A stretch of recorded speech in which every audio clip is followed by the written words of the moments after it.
शमशान घाट में मैं इसमें खड़ी हूँ और पीछे का नज़ारा आप देख सकते हैं कि ये जो मुक्ति धाम है ये लबालब पानी से भरा हुआ है।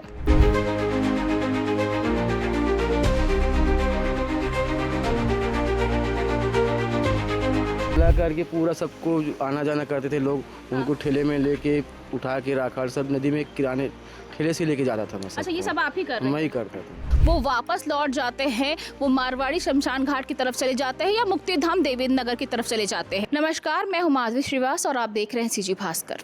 इस वक्त मैं मौजूद हूँ महादेव घाट स्थित मुक्ति धाम में। जी हाँ, शमशान घाट में मैं इसमें खड़ी हूँ और पीछे का नज़ारा आप देख सकते हैं कि ये जो मुक्ति धाम है ये लबालब पानी से भरा हुआ है। खारून नदी का जल स्तर बढ़ने की वजह से यहाँ पर पूरा पानी भर चुका है। आप देख सकते हैं कि जो भी अपने घर से किसी भी सदस्य को लेकर यहाँ पर शव यात्रा लेकर आते हैं तो उन्हें कितनी मुसीबतों का सामना करना पड़ता होगा। आप देख सकते हैं ये लगातार हर जगह जहाँ पर मेरी नज़र जा रही है वहाँ पे लगातार सिर्फ लबालब पानी ही पानी भरा हुआ है। अस्थि संचय करने के लिए उन्हें कितनी तकलीफ़ होती होगी, यहाँ पर उनको अंतिम क्रियाक्रम में कितनी तकलीफ़ होती होगी, क्योंकि पूरा ये जो परिसर है वो पूरा पानी से लबालब भरा हुआ है खारून नदी का जल स्तर बढ़ने की वजह से। आप तस्वीरों में साफ देख सकते हैं कि शमशान घाट के भीतर कई फीट तक पानी भर चुका है। जहां अंतिम संस्कार की प्रक्रिया होती है वहीं अब चारों तरफ से पानी ही पानी नजर आ रहा है। ऐसे में अंतिम संस्कार करने पहुंचे लोगों के सामने बड़ी चुनौती खड़ी हो गई है। इतना ही नहीं, अंतिम संस्कार के बाद अस्थि संग्रह के लिए आने वाले लोगों को भी जल भराव के बीच जोखिम उठाकर पहुंचना पड़ रहा है। दुख की इस घड़ी में परिवारों की परेशानी और भी ज़्यादा बढ़ चुकी है। आप देख सकते हैं जहाँ तक आपकी निगाहें जा रही हैं वहाँ पे सिर्फ पानी ही पानी नज़र आ रहा है और पूरी अव्यवस्था यहाँ पर फैली हुई है। पानी निकासी का कोई यहाँ पर इंतजामात नहीं है। इस वजह से लोगों को भारी परेशानी का सामना करना पड़ रहा है। इस वक्त दीपक है हमारे साथ, जो मुक्ति धाम के सामने लकड़ी टाल के ओनर है, मालिक है। तो आइए उनसे जानते हैं कि अभी के समय में यहाँ पर जब इतना जल भराव है मुक्ति धाम में तो लोगों को क्या दिक्कतों का सामना करना पड़ रहा है। जैसे कि यहाँ पूरा ये मुक्ति धाम पानी से भर चुका है तो क्या लोग यहाँ पर अंतिम अपने घर स्वजनों के अंतिम यात्रा के लिए, अंतिम क्रियाक्रम के लिए यहाँ पर आते हैं? अभी भी आते हैं मगर लोग चले जाते हैं। पानी भरा हुआ है कि उसके नाम से अंतिम क्रिया करते नहीं बनते लोगों को। अच्छा, तो जल भरा हुआ है तो नाली व निकासी का कोई यहाँ पे प्रावधान नहीं है? नहीं है। तो ये हर साल ऐसे होता है? हर साल होता है ऐसे।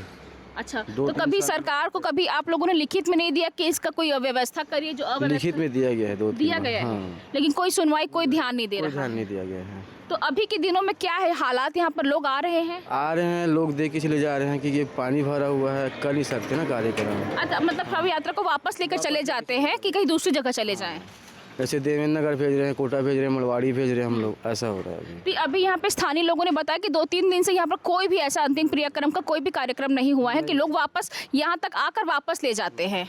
नहीं हुआ ही नहीं है कार्यक्रम, 2 दिन हो गया। अच्छा, हाँ, पूरा पानी बढ़ते जा रहा था ना, कल पानी बढ़ा है, आज थोड़ा कम होते जा रहा है जी। हाँ, तो इसी वजह से तो अस्थि संचय के लिए भी यहाँ पे कोई व्यवस्था नहीं था। मैं सब चीज़ किया हूँ अंदर का जो कुछ। अच्छा, आप ही कर रहे हो? ठेला करके पूरा सबको आना जाना करते थे लोग, उनको ठेले में लेके उठा के राखाल सब नदी में किराने ठेले से लेके जाता था मैं। अच्छा, ये सब आप ही कर रहे हैं? मैं ही करता था। मैं ही अंदर के कर्मचारी, मैं ही हूँ अंदर। अच्छा, यहाँ के कर्मचारी आप ही हैं। ये बता रहे हैं कि जब शव यात्रा यहाँ पर आते हैं, जो वापस नहीं जा पाते हैं तो उनके वो अपने ठेले में रख के वहाँ तक लेके जाते हैं। फिर जो अस्थि संचय वो भी यही करते हैं क्योंकि लोग अंदर नहीं जा पाते, क्योंकि पानी इतना ज़्यादा भरा हुआ है और जल भराव की वजह से कीचड़ और बदबू फैली हुई है अंदर, जिसकी वजह से लोग ना वहाँ पर खड़े हो पा रहे हैं ना बैठ पा रहे हैं। ऐसी तो अव्यवस्था यहाँ पर फैली हुई है। मैं प्रशासन से रिक्वेस्ट करूँगी कि कम से कम अंतिम समय में जो लोग यहाँ से अपने स्वजनों को छोड़ने अंतिम संस्कार के समय आते हैं, हम इतनी तो कोशिश कर सकते हैं कि कम से कम उनका जो अंतिम जो यात्रा का जो कार्यक्रम है वो सुचारू रूप से हो पाए। जो अव्यवस्था फैली हुई है मुक्ति धाम में उसे सुधारा जाए। लोग कहते हैं कि जीना मुश्किल हो गया है, लेकिन मैं कहती हूँ कि इस जगह पर अब मरना भी मुश्किल हो चुका है। आपने देखा कि मुक्ति धाम, महादेव घाट का जो मुक्ति धाम है उसमें इस प्रकार अव्यवस्था फैली हुई है कि जो शव यात्रा लोग जो यहाँ पर लेकर आते हैं, जल भराव, गंदगी और बदबू की वजह से वो वापस लेके जा रहे हैं। ऐसा यहाँ के स्थानीय लोग बता रहे हैं, पिछले 3 दिनों से लोग यहाँ पर आते हैं यात्रा लेकर, लेकिन पानी का जल भराव को देखकर वो वापस लौट जाते हैं। वो मारवाड़ी शमशान घाट की तरफ चले जाते हैं या मुक्तिधाम देवेंद्र नगर की तरफ चले जाते हैं, पर यहाँ नहीं हो पा रहा है। ऐसा पहली बार ऐसा बता रहे हैं कि हर बरसात में यही दिक्कतें होती है कि जल भराव की वजह से, जो खारू नदी का जब जल स्तर बढ़ता है तो वहाँ का पानी मुक्तिधाम में भर जाता है, और जो चिंगरी नाला है उसका भी पानी कहीं ना कहीं यहाँ पर आता है।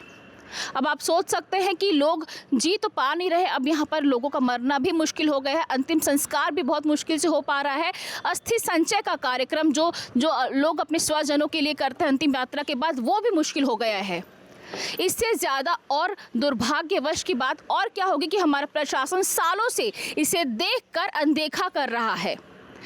मुक्तिधाम में जो जल भराव हो रहा है उसमें कोई भी निकासी का कोई भी नाली नहीं है, जिसकी वजह से वो पानी भरते जाता है और धीरे धीरे अपने आप ही सूख जाता है, फिर कीचड़ पूरा फैल जाता है वहाँ पर। ये तो हालात है रायपुर छत्तीसगढ़ के महादेव घाट के मुक्तिधाम के। मैं प्रशासन से रिक्वेस्ट करूंगी कि एक बार थोड़ा जागें और अपना ध्यान मुक्तिधाम की तरफ भी दें, या एक बार यहाँ पर आकर देखें, यहाँ की स्थिति को देखें और इस स्थिति को सुधारें। फिलहाल अपडेट्स के लिए इतना ही। मैं माधवी आप सभी से इजाज़त चाहती हूँ। नमस्कार।